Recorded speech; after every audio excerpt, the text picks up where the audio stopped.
Le match entre Metz et Montpellier. Alors, pour résumer ce qui s'est passé, alors comme vous pouvez le voir, ce match s'est terminé sur un score de 2 partout entre Metz et Montpellier. Du côté messin, Habib Diallo a ouvert le score, suivi d'un doublé pour les Messins avec le but de Dopinguet. Très surprenant de le voir marquer, mais ça on en discutera après. But marqué en début de seconde période. Les Messins qui auront tenu jusqu'à la 70e minute de jeu, jusqu'à donc l'égalisation d'Andy Delors, puis le deuxième but qui est arrivé 7 minutes plus tard par Sambia.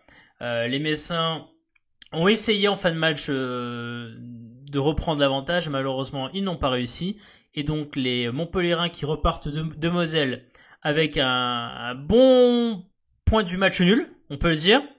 En revanche, pour les Messins, c'est beaucoup plus compliqué d'envisager du positif, on va dire, à la suite de ce match-là. Au classement, de ce que vous pouvez voir, les Messins, du fait aussi des autres résultats qui se sont déroulés, notamment la victoire surprise de Dijon contre le Paris Saint-Germain. On peut noter aussi la victoire de Nice et de Rennes également. Les Messins donc qui sont 19e, comme vous pouvez le voir, avec 12 points, à égalité de points avec Toulouse. Quelque chose d'assez compliqué, puisque comme vous pouvez voir, il y a 4 équipes qui sont à 12 points. N'est-ce pas, Grand Forever? C'est assez dingue pour le dire, donc ça se joue évidemment à la différence de but. À noter effectivement que Nîmes et Rennes n'ont pas joué, du fait de conditions climatiques défavorables, ce qui fait que ça peut aussi influencer sur le classement plus tard quand le match sera joué. Et pour note, les Montpelliérains, eux, remontent à la 11e place. Et alors, il faut quand même noter que Grenoble Forever, Montpellier et Metz, avant le début du match, étaient quand même, on l'avait rappelé lors du précédent live, ils étaient dans la même situation en termes de points, puisque les Messins n'avaient gagné qu'un seul match sur leurs 5 dernières rencontres. Montpellier, pareil. Ce qu'on peut dire sur ce match, alors on va pas entrer tout de suite dans les détails, placement, moyens des joueurs, tout ça. On va y venir. Toi, si tu dois un peu résumer ce match, Grenoble Forever, comment tu résumerais ce match des Messins? Bon, on est passé d'un potentiel match référence à un match à une frustration. Difficile on va en parler après, mais il y a eu un match dans le match. Voilà, tout simplement. 70 minutes de très bonne facture et 10 minutes d'inattention qui te coûtent 2 points. Voilà. Si tu alors effectivement on va aller dans le détail. Très surprenant déjà de voir les Messins terminer la première mi-temps sans prendre un but. On n'y était plus habitué. On a été mais d'une solidité en première mi-temps. C'est peut-être tout simplement dans le contenu parce que à part Monaco, mais on sait ce qui s'est passé, tout le contexte, le fait du carton rouge. Mais est-ce que c'est pas tout simplement de nos premières mi-temps les plus abouties? En tout cas, dans la solidité. Peut-être pas dans le contenu et offensivement, on aurait peut-être pu attendre un peu plus. Mais en tout cas, dans la solidité, l'investissement, le collectif, pour une fois, j'ai trouvé qu'on avait un bloc équipe et une solidité. Franchement, il n'y avait rien à redire. C'est bien la première fois que tu sens que... Ouais, c'est la première... Pardon. C'est la première fois effectivement que tu sens que Metz tient bien sa première mi-temps. Ouais, vas-y. Alors que quand tu vois le début de match de Montpellier vient quand même nous chercher vachement haut. Oui, mais en même temps, eux, ils sont aussi dans l'idée que ils sont aussi dans une difficulté comme nous. Forcément, depuis quelques matchs, c'est compliqué pour eux. On sait que c'est une équipe qui a pas vraiment de difficulté à bien défendre, puisque normalement, elle est pas censée prendre beaucoup de buts. Oh bah c'est l'une des défenses les plus solides de Ligue 1 depuis que Der Zakarian est l'entraîneur de cette équipe, de toute façon. Ah, effectivement, alors c'est vrai que si pour remettre le classement et un peu pour que vous puissiez mesurer cela, avant le match contre Metz, Montpellier n'a encaissé que 8 buts. D'accord? 8 buts. Ça plaçait les Montpellierins sur le podium en termes d'équipe et a encaissé le moins de buts en Ligue 1. Mmh. Donc, on sait qu'ils ont une très bonne assise défensive. On sait aussi que offensivement, et ça c'est un peu un comble quand on y réfléchit, vu les joueurs qu'ils ont, et vous pouvez le voir à l'écran, Gaëtan Laborde, Andy Delors, Florent Mollet, Savanier, Quatuor, on peut même dire avec Savanier, si on inclut Savanier aussi dans l'apport offensif. C'est une équipe qui avait marqué que 9 buts, très très faible niveau offensivement parlant. Et donc, effectivement, peut-être que ça se comprend pourquoi ils ont cherché à vouloir presser au Metz. En plus, je pense qu'ils ont aussi étudié les points faibles du FC Metz. On est une équipe qui a beaucoup de mal quand on est pressé haut.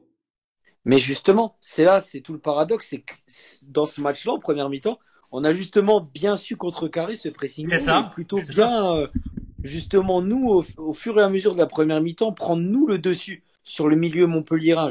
Savanier était vraiment mis complètement dans l'entonnoir par le trio de milieu de terrain messin. Hein. Oui, effectivement, et j'aimerais qu'on en vienne dessus tout de suite, Gwendolen Forever, par rapport, et tu me tends un peu la perche, par rapport à ce 11 de départ. Alors, parce qu'on n'a pas vraiment parlé du 11 de départ, mais Habib Diallo est donc titulaire, lui qui avait pas joué contre Brest, qui avait eu quelques petites douleurs au péroné, il avait été donc mis sur carrément en dehors du groupe pour le match contre Brest. Mmh. Très surprenant de voir Openget. Surprenant, oui. Après, quand on entend l'explication de Vincent Ognon, il disait qu'il avait juste été mis au repos parce qu'il savait dès mercredi qu'il allait le mettre titulaire samedi. Mais ça, c'est un...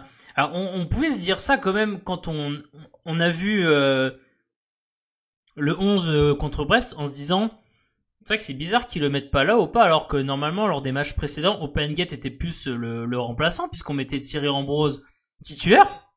Mmh. Et là, effectivement, on le voit titulaire. Nos Traoré qui est toujours là. Un milieu de terrain, un cran plus haut. On va voir après les positions moyennes des joueurs. Vous savez que vous aimez beaucoup ça. Endoram, Maïga, Victor Yangban au milieu de terrain. Manuel Kabi, titulaire, latéral gauche avec Santonce qui enchaîne son 55e match de la saison. Hein, voilà. Évidemment Sunzu Fofana derrière et après Ukija dans les buts. Alors, on peut déjà dire d'entrée que je sais pas ce que t'en penses et je sais pas ce que vous en pensez sur le live. J'ai été quand même très impressionné de voir un joueur comme Manuel Kabi très très haut sur notamment sur le but marqué, le premier but d'Habib Diallo. On parlait de lui en avant-saison Grenade Forever sur le fait que on savait que défensivement c'était un atout en tant que latéral. Hein. On avait peut-être des doutes offensivement parlant puisque on sait que les propos de ses anciens coachs disaient oui c'est il a un peu la mentalité de défenseur central donc on l'attend pas forcément offensivement parlant. N'empêche sur le but il est présent quoi et il déborde. Montpellier a joué à 3 derrière avec Arnaud Souquet qui était quand même assez haut mais qui n'avait pas forcément beaucoup de ballons. Ouais. Ce qui a profité à Kaby d'être souvent...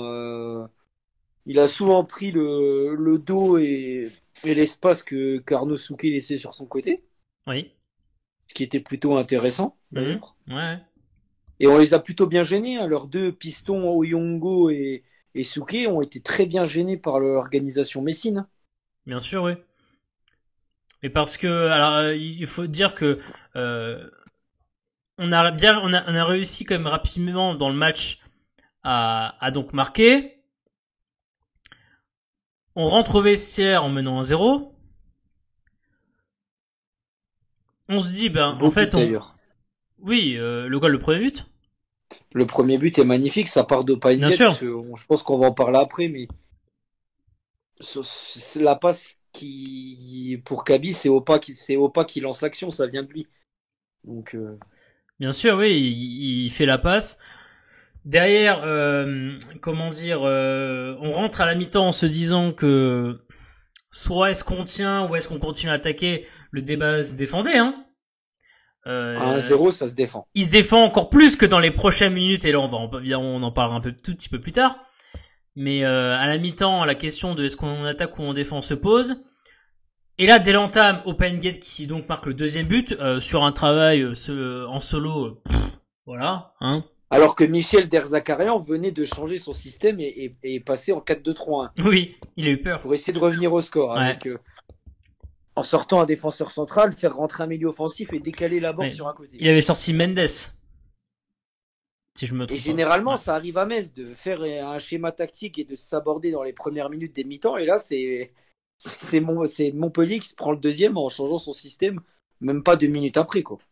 Bien sûr, et OpenGate met un but, voilà quoi, magnifique son but. Et là, bon voilà quoi, moi dans mon esprit j'étais un peu en mode, j'étais heureux, j'étais en mode bah c'est bon, il est le meilleur joueur du match.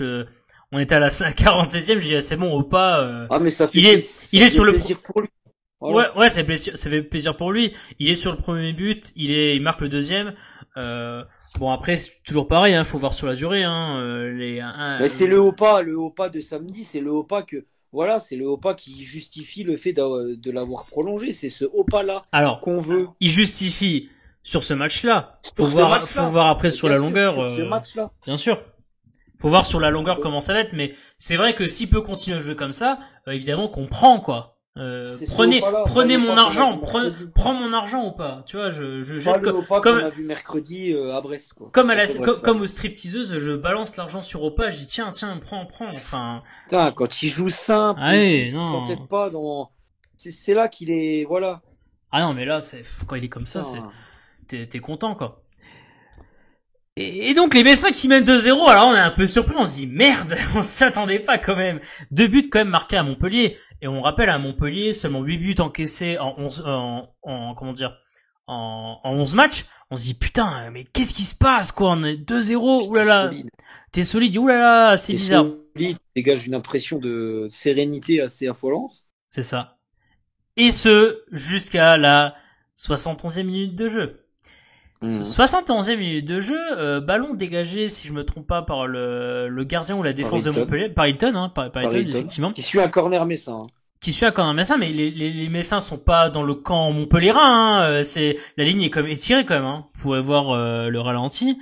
Parce qu'ils sont en train de redescendre. Oui, mais ils sont quand même présents au milieu de terrain quand même. En tout cas, ce que fait Hilton, c'est que Hilton décide de faire un ballon très long sur, Andy Delors. Une chandelle, effectivement. S'ensuit donc un duel entre Andy Delors et Stupila Sunzu. Premier débat qui va se poser avec Grenat Forever parce que nous ne sommes pas d'accord.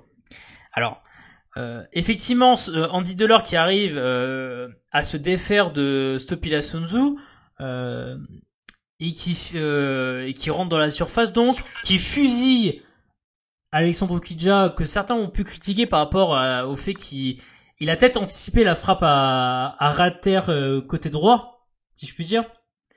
Et donc il a pas vraiment bien bouché son but à proprement parler. Ce qui fait que donc 2-1 pour Metz, donc Montpellier qui revient dans le match.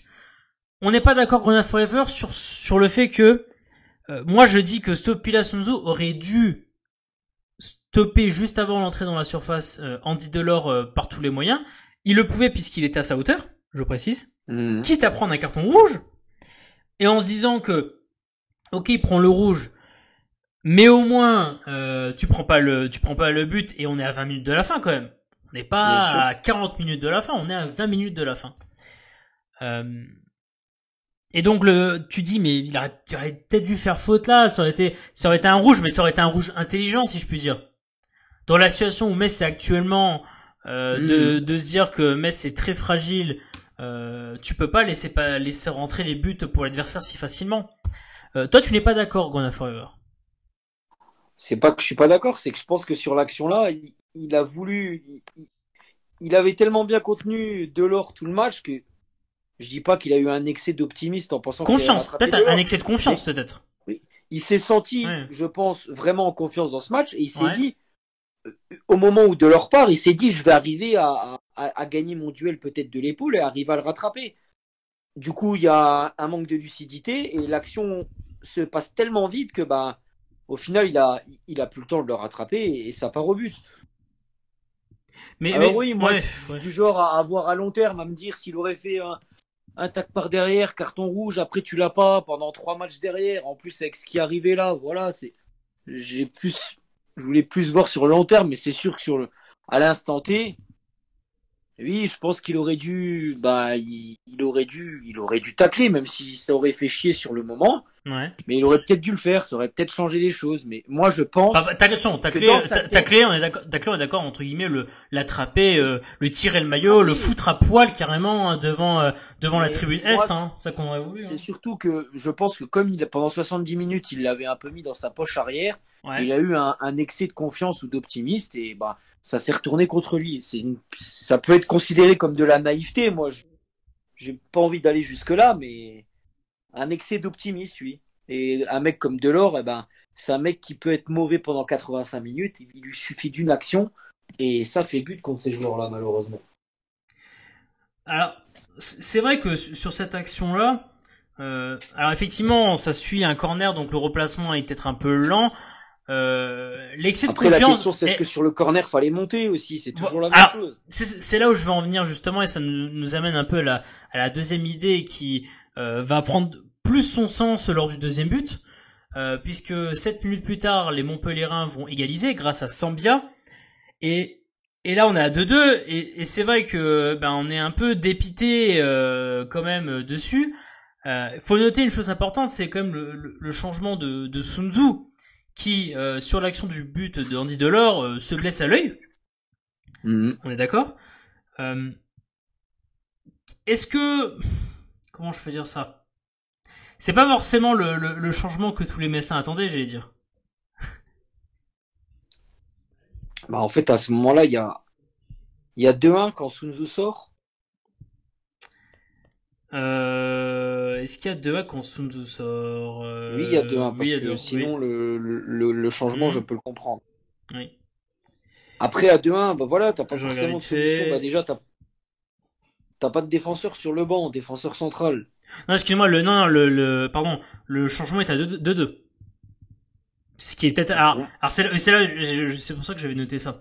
Le changement, il est fait à 2-2, Grenade Forever. Ce qui interroge. Mais alors c'est là où c'est intéressant. Le changement est fait à la 80e. Hein. Je viens de regarder mes notes. Parce que il est blessé sur le but, c'est 8 minutes avant, mais change-le avant. C'est embêtant. Après, non, attention, il est blessé quand il chute par terre. Oui, mais il y a 8 minutes entre le but de Delors et sa sortie. C'est ça. Après, je remets pas son choix du changement. Qu'on ne parle pas de Coad par-ci par-là. Il a voulu faire rentrer Boulaya, ok. Mais alors, si tu sors Sun Tzu, putain, mais sors-le dès que Delors a marqué. Ouais, bien sûr. Il a mal tout de suite. Pourquoi attendre 8 minutes? Ça c'est le premier point, effectivement, c'est l'attente importante. C'est un manque de réactivité incroyable, ça. Mais ça, on l'avait déjà dit, hein, Grenade Forever, que c'est un des problèmes de Vincent Lyon, et on parle à la fois excuse-moi, je termine juste, mais à la fois la réactivité tactique, mais la réactivité en général. La réactivité en général qui laisse vraiment à désirer. Tu notes effectivement cet aspect qu'on doit attendre 8-9 minutes pour sortir Stupila Sun Tzu qui est blessé par rapport à son premier but. Alors effectivement, il a peut-être... Alors là, pour moi, je pense que le mot de confiance est assez important. Il y a peut-être eu aussi un excès de confiance de Vincent Lyon à partir du moment où le but... je dirais jusqu'au deuxième but des Montpelliérains. C'est-à-dire qu'à 2-1, il y a donc 7 minutes qui s'écoulent à l'égalisation des Montpelliérains. Pas de changement tactique, pas de changement de joueur. Il fait confiance au même 11 parce que lui se dit, ce 11 a tenu contre Montpellier pendant 70 minutes. Je vois pas pourquoi en 10 minutes, ça va être un bouleversement total et on va s'en prendre 2. Mais parce que les mecs, physiquement, tu sentais qu'il y en avait quand même qui commençaient à serrer les dents. Mais est-ce que c'est donc de l'excès de confiance de Vincent Lyon? Complètement mort parce qu'il fait un match mais incroyable Angban. Attention, il faut dire un truc, Angban qui fait un très bon match, ce qu'on n'avait pas vu depuis quand même deux matchs. Hein, depuis très longtemps. Tu sentais qu'il était un peu fatigué. Opa commençait à tirer la langue après la 60e minute, ce qui est normal, il a tellement fait d'efforts. Bien sûr. Mais c'est Sun Tzu, c'est un moment, il sait qu'il a mal le mec. Mais même Sun Tzu, il doit demander le changement, un mec de son expérience. Il doit savoir que en continuant à jouer même 5 minutes, il sera pas 100%. Il peut laisser son équipe dans la merde. Je comprends ou pas. Les médecins, ou les médecins, ou les médecins. Ou les médecins. La responsabilité est partagée entre le staff et le joueur. Pas que Vincent Lyon. Le staff, hein, tu dis bien le staff, les médecins, et le joueur, bien sûr. Mais bien sûr. Et à ce moment-là, vu qu'il y a 2-1, et ben là, tu peux encore avoir l'idée de faire rentrer Udol, de décaler Kaby dans l'axe, et là, peut-être après, de pas faire de changement. Oui, parce que tu décides de pas, tu décides de faire confiance au même 11, effectivement, qui tient Montpellier pendant 70 minutes.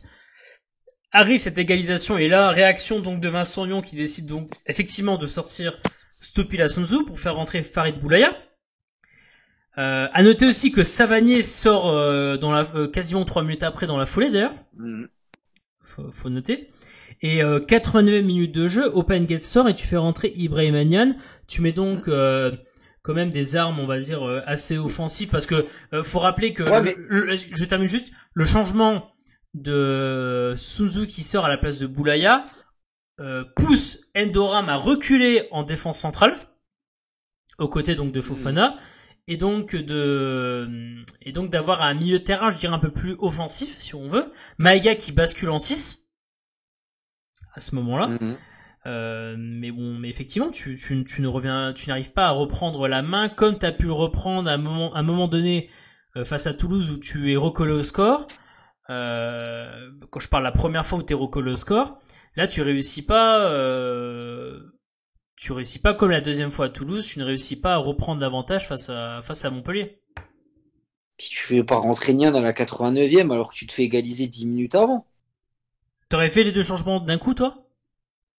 Mais à partir du moment où il fait pas son changement à 2-1 pour essayer de tenir le score ou par contrainte pour changer Sunzu, fais-le au moins à 2-2 parce que là tu vas essayer d'aller gagner le match parce que je viens de te faire remonter. Pourquoi t'attends 10 minutes et la 89e minute pour faire rentrer Nian? Déjà, je trouve que ça manque de respect envers le joueur. Mais putain, faire rentrer Nian en même temps que Boulaya à la place d'Enguet, là ça m'aurait pas dérangé. Je me serais dit putain, là il le fait peut-être trop tard, mais au moins il le fait dès que Montpellier a égalisé au 2-2. Parce que t'es obligé de le faire. Ouais. Mais pourquoi attendre encore 10 minutes? À quoi ça sert? Mais ça, c'est de la réactivité. Manque de réactivité, hein, de Pep Oignon, hein, comme on aime l'appeler. Après, c'est pas le choix des hommes qui me dérange ou pas. Il y en a qui disaient il fallait que Coady rentre. Mais ça, j'ai envie de dire, qui rentre ou qui rentre pas, ça aurait certainement rien changé au final. Parce que le deuxième but. Pour moi, c'est clair que les deux buts, que tu fasses rentrer Coady ou pas. Non, mais. Les 2 buts, alors, le premier, en tout cas, déjà, tu peux pas l'éviter. Parce que le premier, ta ligne de milieu de terrain est très éloignée de Sunzu et côté Coady ou pas, ça empêche pas le ballon long de Dilton sur Andy Delors. C'est le manque de réactivité en fait qui nous dérange. Bien sûr. Après c'est vrai que Clément dit faire rentrer Coady, ça aurait pu être intelligent. À 2-1, il aurait peut-être surmobilisé les troupes. Il y a aussi une question qui se pose. À 2-1. Déjà à 2-1, premièrement, et c'est bien à noter 2-1. Faut aussi voir, maintenant, on en a déjà un peu parlé lors du live de la semaine dernière, la légitimité aussi d'un mec comme Coady à parler.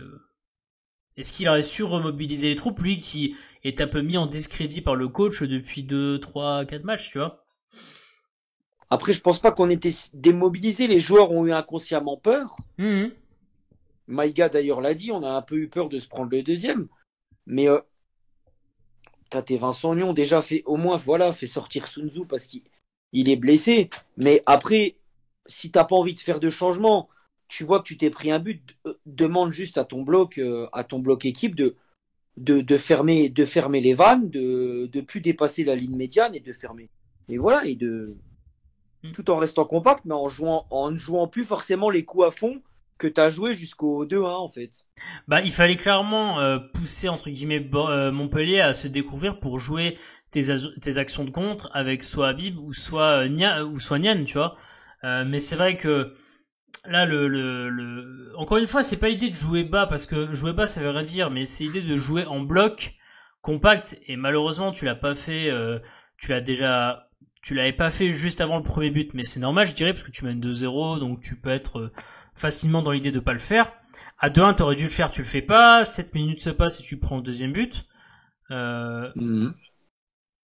Voilà quoi, c'est un peu dommage. Alors c'est vrai que on peut faire une petite observation sur. Alors, attendez, je vais juste remonter le chat un peu en haut. Une observation peut-être Grenade Forever sur les positions moyennes des deux équipes. On peut voir que donc vous avez à gauche Metz, à droite vous avez Montpellier. Montpellier s'est volontairement renversé pour que vous puissiez comparer les lignes notamment défensives et même les lignes tout court des joueurs des joueurs des deux équipes. On voit quand même que Metz les attaquants messins sont beaucoup plus hauts que les attaquants montpelliérains sur le match. Faut noter hein. D'ailleurs on peut le voir très bien. Regardez voilà, mais comme quelqu'un comme Habib Diallo, il est quand même très très haut par rapport aux attaquants de Montpellier. La défense, et ça c'est peut-être intéressant sur le premier but Grenade Forever, on voit quand même une défense qui est très éloignée du milieu de terrain. Je suis d'accord. Alors que Montpellier, on peut le voir, Montpellier est beaucoup plus compact. Et c'est là où malheureusement peut-être qu'il y a une responsabilité, je dirais encore sur le premier but, mais même sur le deuxième, parce qu'au final sur le deuxième, beaucoup de joueurs de Metz sont un peu inutiles sur l'action défensive qui mène au but des Montpelliérains parce qu'ils sont très éloignés. Et là on voit que effectivement c'est compliqué parce que l'idée est bonne en soi, mais là encore une fois tes joueurs sont beaucoup trop espacés en fait, les uns par rapport aux autres. Ouais, je suis d'accord avec toi. Ouais. Et c'est bien parce qu'on a une petite preuve visuelle de voir pour essayer d'analyser ça. Mais c'est intéressant de voir ça. Ce qu'on peut dire oui, tu veux dire quelque chose, excuse-moi. Non, mais je disais que c'était dommage parce que au final, dans le contenu, on peut être rassuré de ce qu'on a vu quand même samedi soir. Ah, mais ça, c'est... Par rapport à ce qu'on a vu mercredi. Oui, par rapport à l'envie montrée, notamment le week-end d'avant. Ah bah alors, oui. Ça se convertit pas malheureusement dans le résultat et qu'il y a que de toute façon le résultat final qui compte. Et c'est pas la première fois. Et c'est pas la première fois, mais je suis persuadé qu'on va les corriger, j'espère. Mais dans le contenu, on peut être rassuré de ce qu'on a montré. J'espère ça va continuer en gommant, malheureusement, ces petites erreurs qui continuent à nous polluer au quotidien, quoi. Bien sûr, il y a deux choses que j'aimerais qu'on aborde sur ce match, puis après on passera à la suite. Premièrement, sur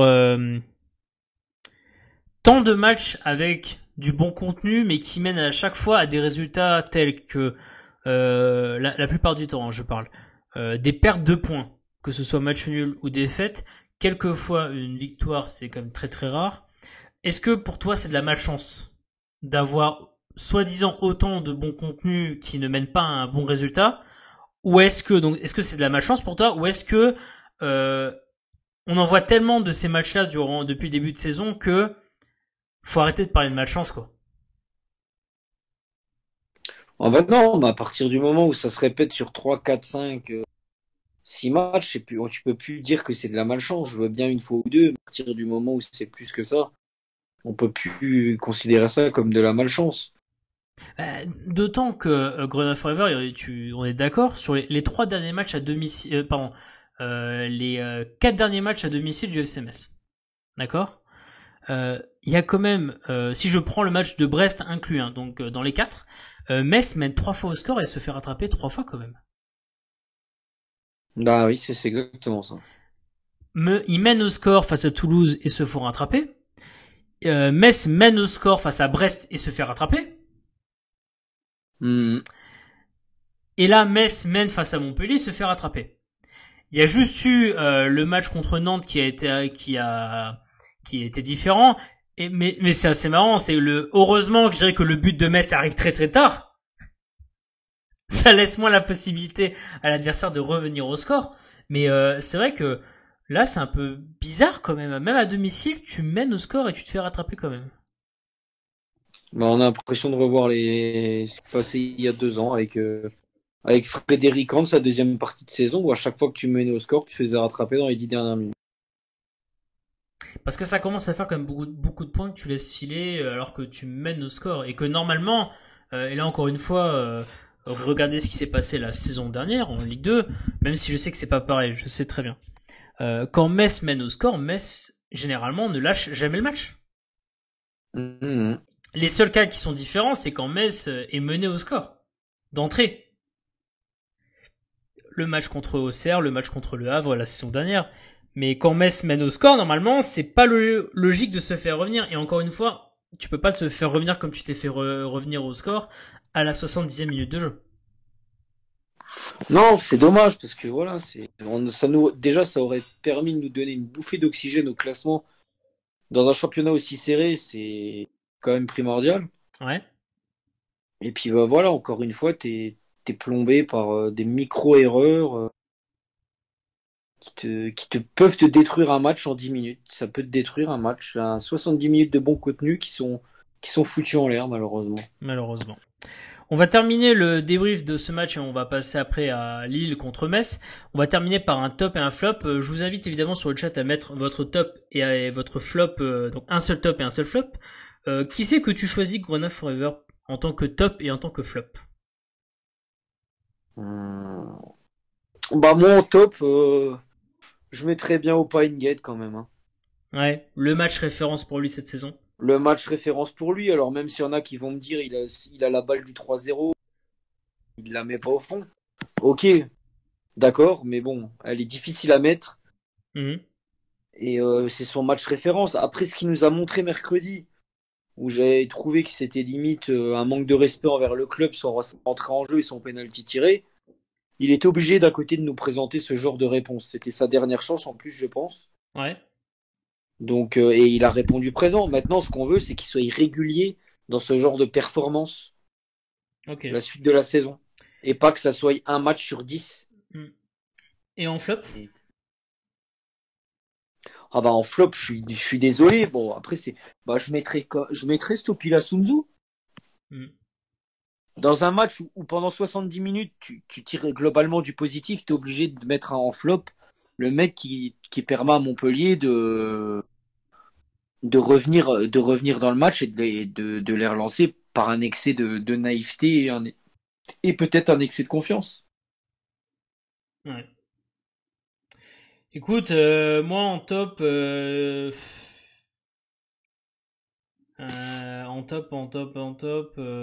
compliqué. J'aurais pu dire Opa, mais tu as déjà dit. Je dis effectivement Habib pour moi, Habib Diallo parce que là il est en train de nous casser les couilles en marquant autant de buts. Il attire beaucoup de clubs autour de lui et on va en parler notamment dans le News Time. Mais ouais, j'aurais pu dire effectivement Habib Diallo. Clément, il parle de Kaby. J'aurais pu dire aussi Manuel Kaby sur ce match qui, pour moi, a fait exactement ce qu'il fallait. Donc voilà, on va dire Habib Diallo pour un nouveau but. Mais effectivement, grosse performance de sa part. En flop, Vincent Oignon. Désolé, mais... Alors effectivement, j'ai dit que pour moi, Sun Tzu fait une erreur en ne provoquant pas la faute sur Andy Delors avant l'entrée dans la surface. Après, effectivement, le manque de réactivité de Vincent Oignon me gêne un peu. Qu'on peut attribuer à de l'excès de confiance, comme j'ai dit précédemment. Donc après, est-ce que c'est bien d'avoir trop de confiance ou pas, ça, vous pouvez juger. Mais bien sûr. Voilà quoi. Après oui, Oukidja, Clément parle d'Oukidja. Sur le deuxième but, je peux pas vraiment dire que c'est de sa faute. Le premier, peut-être que s'il sort un peu plus... C'est son jeu au pied qui a été complètement catastrophique samedi. C'est vrai. Donc, j'aurais pu mettre aussi Oukidja. Je suis d'accord.